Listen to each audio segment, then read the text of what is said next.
Jain friends, welcome to my channel. आज का ये वीडियो हर एक उस यूपीएससी एस्पिरेंट के लिए बेहद महत्वपूर्ण है जो कि सीरियस तौर पे यूपीएससी की तैयारी कर रहे हैं और सिर्फ तैयारी नहीं बल्कि खुद को एक चयन लिस्ट में यानी अंतिम मेरिट सूची में अपना नाम देखना चाहते हैं।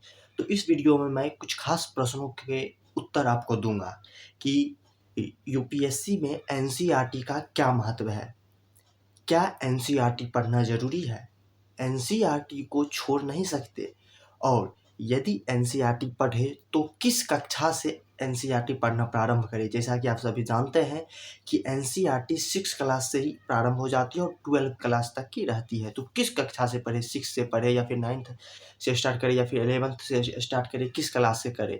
और हाँ, अंत में एक खास प्रश्नों का मैं आपको उत्तर दूंगा जो कि इन चारों प्रश्नों का मिला जुला रूप है कि उस प्रकार के एस्पिरेंट को यूपीएससी की तैयारी किसी भी कीमत पर नहीं करनी चाहिए। तो चलिए आते हैं अपने पहले प्रश्न। तो हमारा पहला प्रश्न है कि यूपीएससी में एनसीईआरटी का क्या महत्व है।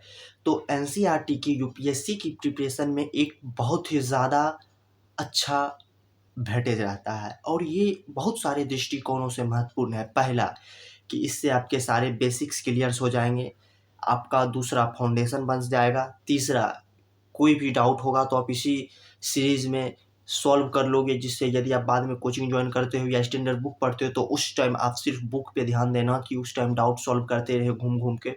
चौथा, आपको ऑप्शनल डिसाइड करने में बहुत सहूलियत होगी।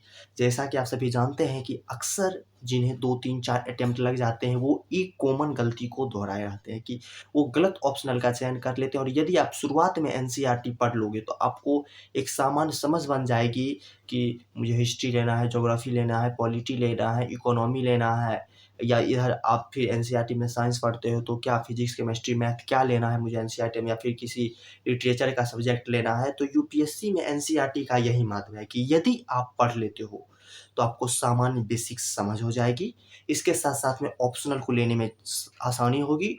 और यदि एनसीईआरटी आप मेनली समझ गए तो आप बिना कोचिंग के भी आसानी से इसे क्रैक कर सकते हो एग्जाम को। और एक बात का ध्यान रखें कि यदि आप एनसीईआरटी स्वयं से पढ़ने में सक्षम हो तो स्वयं से पढ़े, नहीं तो यूट्यूब पे बहुत सारी कक्षाएं फ्री ऑफ कॉस्ट अवेलेबल है, आप उसकी सहायता ले सकते हैं। अब बढ़ते हैं हम अपने दूसरे प्रश्न पे। तो हमारा दूसरा प्रश्न है कि क्या एनसीईआरटी पढ़ना जरूरी है। तो इसका उत्तर है नहीं। तो आप बोलोगे इतने सारे जब महत्व हैं तो एनसीईआरटी पढ़ना क्यों नहीं जरूरी है। तो एनसीईआरटी पढ़ना बहुत सारे बिंदुओं से जरूरी नहीं भी है, क्योंकि एनसीईआरटी पढ़ते वक्त आपको समय, स्थान और पात्र ये 3 चीजें देख के एनसीईआरटी की पढ़ना का शुरुआत करें। पहला, समय। समय क्या है कि बहुत सारे एस्पिरेंट को मात्र 1 या 1.5 साल रहते हैं, तो वो 1-1.5 साल में यदि एनसीईआरटी कवर करेंगे तो फिर स्टैंडर्ड बुक कब फॉलो करेंगे, कब ऑप्शनल तैयार करेंगे, कब सीसीएट करेंगे, कब ऐसे लिखेंगे, कब कब क्या क्या करेंगे। तो उन्हें डायरेक्ट मेन रिसोर्सेज पे एंड क्वालिटी वाले रिसोर्सेज पे ज़्यादा फोकस करना पड़ेगा। यदि वो एनसीईआरटी के चंगुल में फंसते हैं तो फिर उन्हें ज़्यादा समय लगेगा और हो सकता है कि उनकी अटेम्प्ट खत्म हो जाए या फिर उनका उम्र खत्म हो जाए। ये हो गई हमारी पहली बातें। दूसरी बिंदु से भी एनसीईआरटी पढ़ना ज़रूरी नहीं है, क्योंकि बहुत सारे शिक्षक ऐसे होते हैं, यदि आपने कोई बैच ऑलरेडी पहले से ले रखा है तो उनके बैच में हिस्ट्री हो गया, पॉलिटी हो गया, ज्योग्राफी हो गया, इकोनॉमी हो गया या आर्ट एंड कल्चर या कोई भी सब्जेक्ट्स आप लेते हो, तो वो जो आपको थ्योरी क्लास में एक्सप्लेन करेंगे और आपको जो क्लास मटेरियल के नोट्स देंगे उसमें एनसीईआरटी के सारे टॉपिक्स जितने भी हैं वो सारे कवर रहते हैं या नोट्स में दिए रहते हैं। तो इन प्रकार के छात्रों के लिए एनसीईआरटी कहीं से भी ज़रूरत नहीं है। दूसरा हो जाता है, मैंने आपको पहला समय बताया, दूसरा मैंने बता दिया कि यदि आप पहले से बैच को ज्वाइन कर रहे हो यानी ये आपका एक तरह से स्थान हो गया। और तीसरा, पात्र। यदि आप पात्र, आपके पास अटेम्प्ट्स बहुत सारे हैं, आपके पास जैसे कि किन्हीं कोई छात्र 30 साल में यूपीएससी का मूड ही बनाते हैं, तो उनके पास मात्र और मात्र 2 साल का जनरल कैटेगरी के तो समय रहता है, तो वो 2 साल में क्या-क्या कवर करेंगे। तो इस प्रकार के छात्रों के लिए एनसीईआरटी पढ़ना ज़रूरी नहीं है, लेकिन यदि आपके पास प्रॉपर समय है 2 से 3 साल का तो आप एनसीईआरटी अवश्य पढ़ें। अब बढ़ते हैं हम अपने तीसरे प्रश्न की ओर। जैसा कि हमारा तीसरा प्रश्न है कि क्या हम एनसीईआरटी को छोड़ नहीं सकते हैं?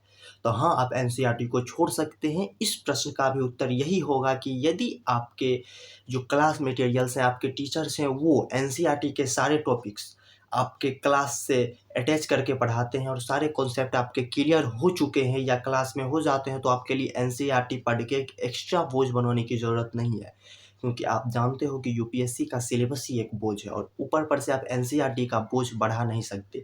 और हाँ, यूपीएससी कभी भी ये नहीं कहती है कि मैं एनसीईआरटी के इन बुक्स से ही प्रश्न पूछूंगा। वो एक सामान्य समझ के स्तर से प्रश्न पूछती है, जो कि एनसीईआरटी में आसानी से कवर हो जाते हैं, इसलिए एनसीईआरटी पे लोग खास करके विशेष फोकस करते हैं। अब बढ़ते हैं हम अपने चौथे प्रश्न की ओर। हमारा चौथा प्रश्न है कि यदि आपने ये डिसाइड कर लिया कि हाँ, हमें एनसीईआरटी पढ़ना है, हमारे पास प्रॉपर समय है, मैं 1 साल 1.5 साल नहीं बल्कि 3 साल 3.5 साल के लिए यूपीएससी की प्रिपरेशन पे आया हूँ, तो किस कक्षा की एनसीईआरटी से अपनी शुरुआत करें?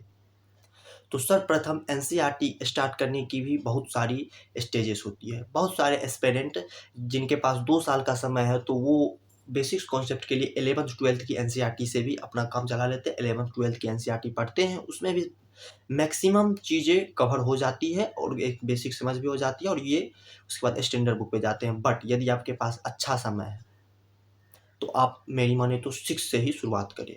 और इनमें से बहुत सारे एस्पिरेंट ऐसे होते हैं जिनकी ह्यूमैनिटीज़ की बैकग्राउंड नहीं होती है, तो उन्हें 11th और 12th की एनसीईआरटी उतने अच्छे और बेहद खूबसूरत तरीके से समझ में नहीं आता है।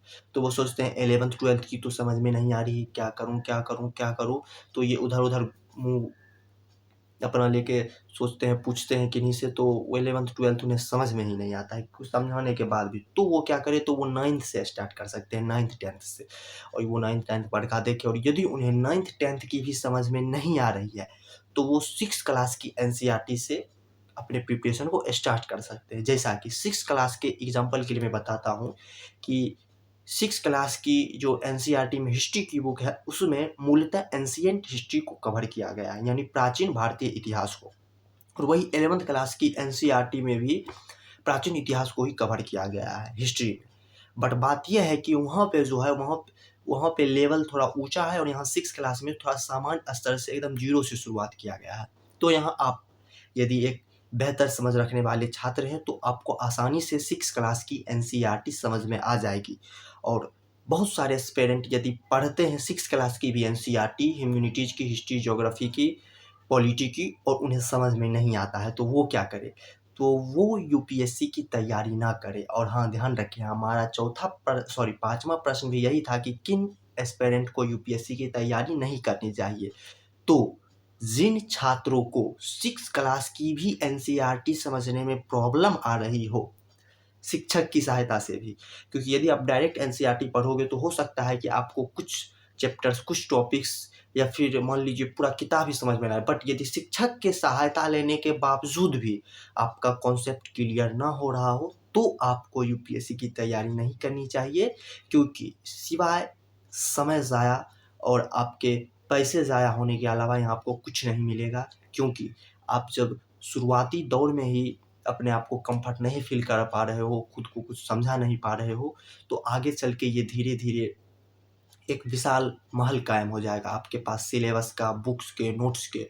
और यदि आपकी न्यू कमज़ोर है, आपकी एनसीईआरटी बेसिक्स फाउंडेशंस कमज़ोर है, तो वो महल हमेशा गिरेगा और सिवाय निराशाएँ के आपको कुछ हाथ में नहीं लगेगी। आशा करता हूँ वीडियो आपको पसंद आया होगा तो इसको लाइक कर दीजिएगा, चैनल को सब्सक्राइब कर दीजिएगा। और हाँ, यदि कोई एस्पिरेंट जिन्हें आप जानते हो और वो यूपीएससी की तैयारी प्रारंभ कर रहा हो, तो उसे ये वीडियो ज़रूर शेयर कर दीजिएगा। जय हिंद, मिलते हैं अगली वीडियो में।